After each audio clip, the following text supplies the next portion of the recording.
एक छोटी सी परसेंटेज बनती होगी मेरे एसेट्स की। अच्छा, बाकियों के सबसे ज़्यादा है आपसे? जितने भी मेरे दूसरे दोस्त हैं उन्होंने बहुत बड़ी बड़ी प्रॉपर्टीज़ बना ली हैं, लेकिन मैंने भी जो प्रॉपर्टी बनाई है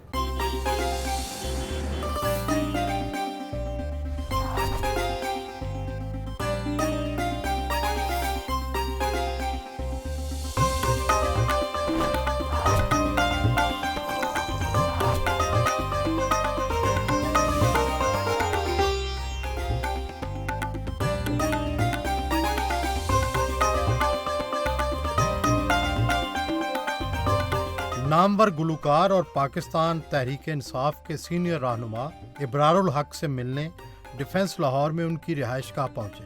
दरवाजे पर खुद इस्तकबाल किया।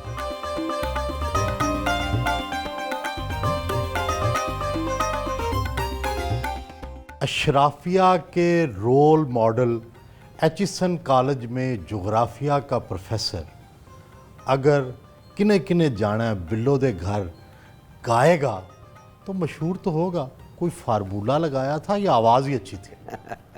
मैं समझता हूँ कि किस्मत ही अच्छी थी और बस वो लोगों को पसंद आ गया। नई चीज़ थी, इससे पहले इस तरह की बात किसी ने नहीं की थी कि किने किने जाना बिल्लो दे घर, असां ते जाना बिल्लो दे घर। तो फिर बह जा साइकिल ते भी गाते हैं तो हिट हो जाता है। मैं तो बड़ा हैरान होता हूँ, लोग मेरी शायरी पे अजीब अजीब से गानों पे भी लोगों ने कहा वाह सुभान अल्लाह, क्या बात है। क्या बात आपके ज़ेरे नज़र थी जब ये गाने बनाते थे? क्या अवामी टच, पंजाबी का कोई ख़ास लहजा, क्या किस चीज़ पे ज़ोर देते थे? मुझे लगता है उस वक्त एक रिवर्स इंजीनियरिंग होती थी कि एक ऐसा गाना जिसको मैं स्टेज पे गाऊं तो मज़ा आ जाए, लोग जो हैं वो उससे हिल जाएं कि ये क्या गाना है। तो वो तख़य्युलात में जाके उस गाने की रिवर्स इंजीनियरिंग से ये अल्फाज मेरे जहन में आ जाते थे। लेकिन दो तरह का म्यूज़िक लिखा मैंने, एक ज़रा झूठा है, बिल्लो दे कर, नच मजाजन, बैजा साइकिल ते, बिल्लो ऑन जीटी रोड, यानी इस तरह के सानू तेरे नाल प्यार हो गया वगैरह वगैरह, भीगा भीगा सा ये दिसंबर है, इसमें कोई हकीकत नहीं है। और दूसरा वो रूहानी म्यूज़िक जिसमें तेरे रंग रंग, सैयां बिना घर सूना, और जो नात शरीफ मैंने लिखी है। शायरी भी खुद करते हैं? जी, शायरी मेरी खुद ही अपनी होती है। या किसी से मशवरा करते हैं, इस्लाह करवाते होंगे? मशवरा मैं ज़रूर ले रहता हूँ, अभी अपने बच्चों को भी सुना लेता हूँ। बच्चे फ़ौरन अच्छी तनकीद करते हैं, उनको पसंद आता है तो उसका इजहार करते हैं, नहीं पसंद आता तो कहते हैं मज़ा नहीं आया। खालिस पंजाबी के कई अल्फाज जो बड़े नामानूस हो चुके थे, मुस्तैमल नहीं थे, वो आप कहाँ से ढूंढ के लाए? मेरी वालदा बहुत अच्छी पंजाबी बोलती थी, बल्कि सच पूछे तो अभी भी मेरे बड़े बहन भाई, चूँकि मैं 8 बहन भाइयों में से सबसे छोटा हूँ, तो मैं उन जैसी पंजाबी नहीं बोल सकता। और साथ चूँकि गांव से बहुत लोग आते थे अब्बू से मिलने, तो वो भी आके जो बोलते थे मुझे बड़े टिपिकल लगते थे, तो मैं उनको देखता रहता था कि यार क्या खूबसूरत वर्ड है। तो वो मैं चाहता था कि इसको मैं अपने गानों में इस्तेमाल करूँ। अब वो छत्ती चक में अक्सर कहते होते थे दादाजी, ओ मैं छत्ती चक गया सा तो उत्थे मैं वो फलाने चीमे नूं मिलिया, वो छत्ती चक को मैंने गाने में ही डाल दिया। कहाँ पंजाबी जाटों का पुत्र और कहाँ पाप मौसीकी, कहाँ मम्मी डैडी क्राउड और कहाँ ठेठ जुबान, ये मिलाप कैसे कर लिया? मेरा दिल चाह रहा है मैं आपसे एक सवाल पूछूं कि आप ऐसे सवाल कैसे कर लेते हैं, और जवाब अच्छा हो या बुरा हो, किसी को याद रहे ना रहे, सवाल आपका ज़रूर याद रह जाता है। मुझे याद है मैं 2 तरह के स्कूल्स में गया। गुजरात में हमारा English medium school, junior model school, जिसने मुझे बोलना सिखाया, म्यूज़िक सिखाया, डिसिप्लिन सिखाया, वो 8वीं तक था। 8वीं के बाद वहाँ कोई इंग्लिश मीडियम स्कूल नहीं था, तो हम उर्दू बल्कि पंजाबी मीडियम स्कूल में चले गए।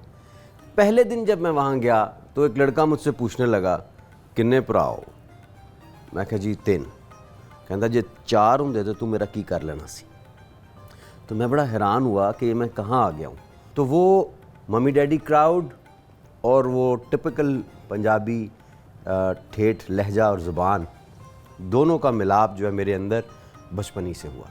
मकबूलियत के नए रिकॉर्ड कायम किए, क्या पैसे भी सबसे ज़्यादा कमाए? अपनी फैमिली में तो कमाए लेकिन बाकी गुलकारों की निस्बत? नहीं, अगर मैं भी अपने एसेट्स अपने दीगर गुलकार भाइयों दोस्तों के साथ अगर उनका मुआवजा करूं तो एक छोटी सी परसेंटेज बनती होगी मेरे एसेट्स।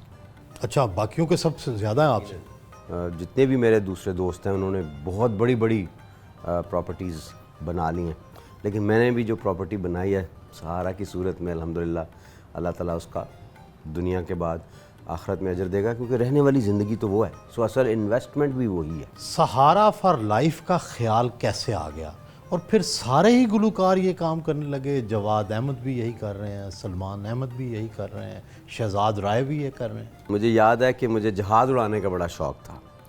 तो जब मैंने म्यूज़िक इंडस्ट्री में कदम रखा तो बड़े पैसे कमाने शुरू कर दिए। पेशावर फ्लाइंग क्लब में एक जहाज़ खड़ा था, मैं वहाँ स्पेशल गया, उनके साथ बात की, कोई 87 लाख में हमारा सौदा हो गया। 4 फरवरी 1996 में मेरी वालदा का इंतकाल हो गया। फिर बस वो एक डिप्रेशन था लंबा, इस वजह से मैंने वो जहाज़ का इरादा तर्क किया और फिर अल्लाह ने जहन में डाला कि ये पैसे जो तुमने रखे हुए हैं इनको इस काम में लगाओ। सो एक ऐसा काम करें जो जिससे अम्मी को जन्नतुल फिरदौस में अल्लाह जगह दे और वो खुश हों। लेकिन ये सब गुलकारी क्यों इस तरफ चल पड़े? उन्होंने मुझे देखा और उन्होंने कहा कि इतनी रिस्पेक्ट भी होती है और एक कंट्रीब्यूशन भी सोसाइटी में होती है, तो वो भी इंस्पायर हुए।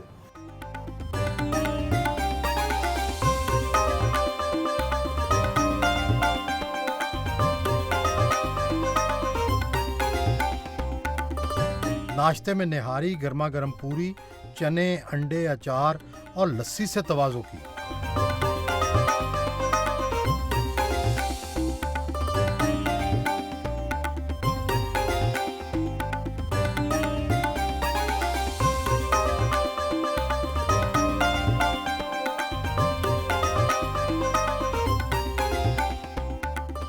उस्ताद रहे, गुलकारी की, समाजी खिदमत के मैदान में आए और अब सियासत करना चाहते हैं।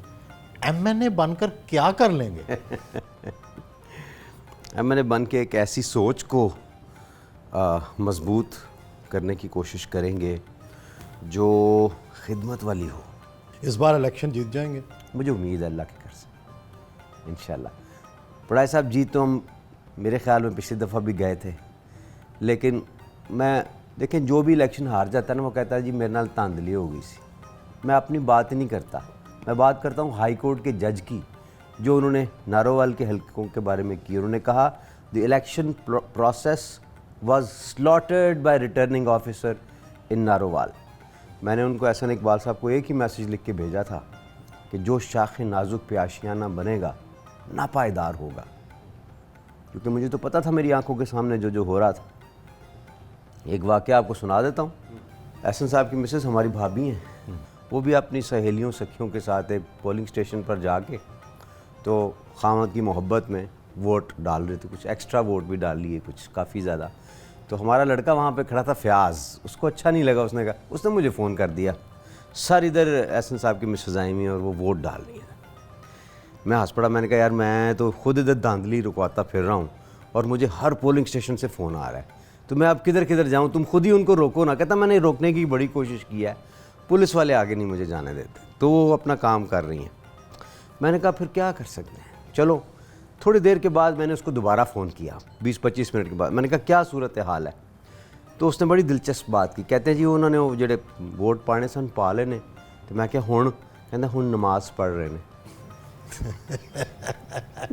तो मैंने उसके ऊपर फिर एक नज़म छोटी सी लिखी, मैंने क्या आ गया ऐन धांधली में भी अगर वक्त नमाज, किबला रू होके खड़ी हो गई वो दस्त दराज, बगल में बैलेट पेपर्स थे और मुंह में नमाज, और मामला देख के हैरान था हमारा फ़याज़।